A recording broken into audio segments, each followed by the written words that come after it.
dahil sa patuloy na nararanasang aftershock o mga pagyanig. Ilang pamilya lumikas patungong Dumaguete City sa paniwalang mas magiging ligtas sila doon. Sa bayan naman ng Tayasan, ilang residente ang pilit bumabangon mula sa trahedya. Nakatutok doon live si Jiggy Manika. Jiggy. Tita Mel, narito pa rin tayo sa bayan ng Tayasan, ng tinuturong epicenter ng lindol na naganap nitong Lunes, 6.9 na magnitude ayon po sa PHIVOLCS. At nasa likuran ko lamang itong shrine ni St. Anthony de Padua. Dito po ito sa loob ng compound ng simbahan na makikita niyong pinadapa at pinulbos nitong lindol. Kung gaano kalakas ito ay isa ito sa mga testimonya ng naging palakas o pagpapakita ng lakas ng lindol na ito. Kaya nga po kanina ay nakita rin natin yung isa sa mga naging biktimang pamilya nitong lindol na ito, ang pamilya na Raidan, kung saan yung pong kanilang anak ang kauna-unahang naitalang biktima ng lindol na ito, si Bernadette, 9 na taong gulang. Narito po ang aking report. Nang maganap ang lindol noong nakaraang Lunes bago magtanghali, isang batang si Bernadette Raidan sa mga unang napaulat na nasawi. 9 na taong gulang at grade 2 student siya sa Matuog Elementary School sa Tayasan, Negros Oriental.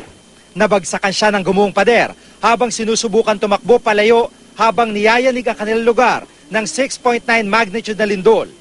Kanina sa kauna-unahang pagkakataon, binalikan ng mga magulang ni Bernadette ang pinangyarihan ng trahedya. Nang makitang pader na pumatay sa kanyang anak, wala nang nagawang inang si Aling Judy kundi ang mapaiyak. Bakas pa sa mga bato ang dugo ni Bernadette. Karamihan sa mga gusali sa eskwelahan, nagiba rin ng mga pader. Ayon kay Aling Judy, hindi niya malilimutan ng anak dahil sa pagiging malambing at mabait nito. Paglaki daw niya, gusto niyang maging doktor para makatulong daw po siya sa may mga sakit.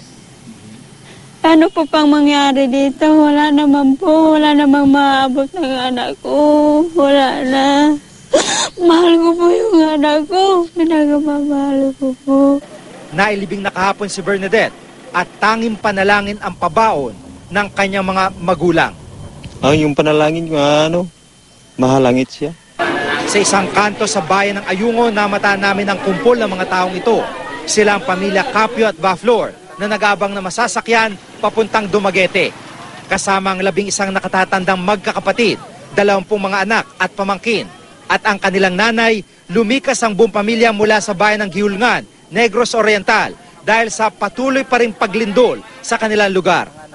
Natakot kami sir kasi palaging na yung yuta, lindol ba? Ya, kusog jud, malakas na malakas. Ang aming bahay ay uyog, yun bang uyog?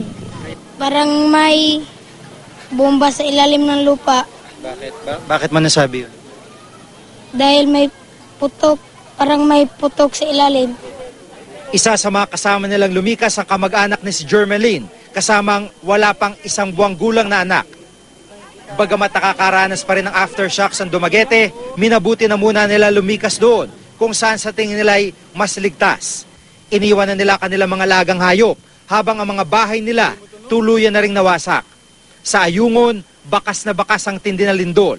Kabi-kabila mga nawasak na bahay at iba pang istruktura. Ito yung Ayungon Bridge dito sa bayan ng Ayungon, Negros Oriental. Kung makikita nyo itong tulay na ito, dahil po dun sa lakas ng paglindol ay lumubog ang bahaging ito ng lupa habang umangat naman yung bahaging ito ng tulay. Kaya maliban sa mga motorsiklo ay wala na po nakakadaan dito na kahit anong klaseng sasakyan. Pagpihit nyo naman rito, makikita nyo yung crack na idinulot ng malakas na pagyanig. At medyo mahaba din ang crack na ito sa lupa dahilan para tumagilid itong railing sa tabi ng highway.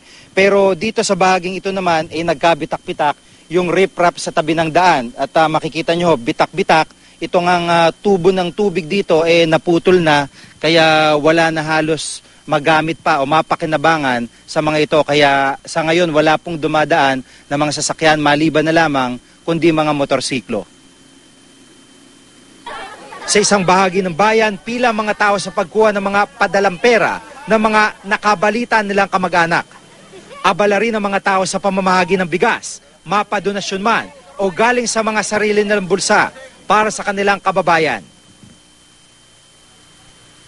Tita Mel, kanina nga ay dumating na rito ang GMA Kapuso Foundation para mag-ikot at mamahagi ng relief goods. At yung initial na dala nila ay napamahagi na sa mga residente dito sa Ayungon, dito po sa Tayasan at sa mga kalapit pang bahagi. At meron pang mga parating na inaasahan at ito nga ay inaasahan na darating ngayong gabi anumang oras. Tita Mel? Gigi, meron bang initiative o nasimula na ba ng local government yung pag-a-assess ngayon ng mga infrastructure dyan doon sa structural integrity ng mga public places, ng mga establishmento na pinakita mo sa amin kaninang, naku, parang grabe ang mga bitak sa mga pader. Gigi? Actually, Tita Mel, wala tayong nakikitang ganyang inspeksyon, partikular sa panig ng DPWH o Local Engineering Office kasi mas tinututukan nila itong pamimigay ng mga relief goods o di kaya ay paghagilap kung saan sila makakapamahagi o makakakuha ng mga relief goods para sa kanilang mga residente. Dahil sa mga sandaling ito, nakikita natin na medyo kapos. Pero importante nga yang may inspeksyon, Tita Mel, yung structural integrity dahil kahit nga sa Dumaguete na hindi naman talaga napuruhan, oras-oras nararanasan yung aftershocks. Kanina yung GMA News team nakaranas ng 6 na beses na aftershocks mula madaling araw hanggang bago dumating si Pangulong Noynoy Aquino.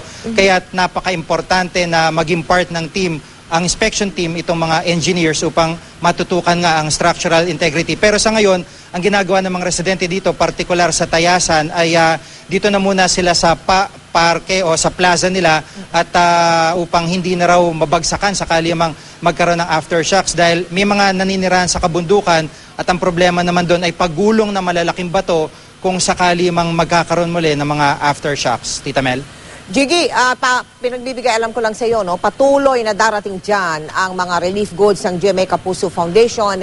Simula yan mamayang gabi hanggang bukas para lubos tayo makapaglingkod sa mga kababayan natin dyan. Maraming salamat sa iyo, Gigi Manicad.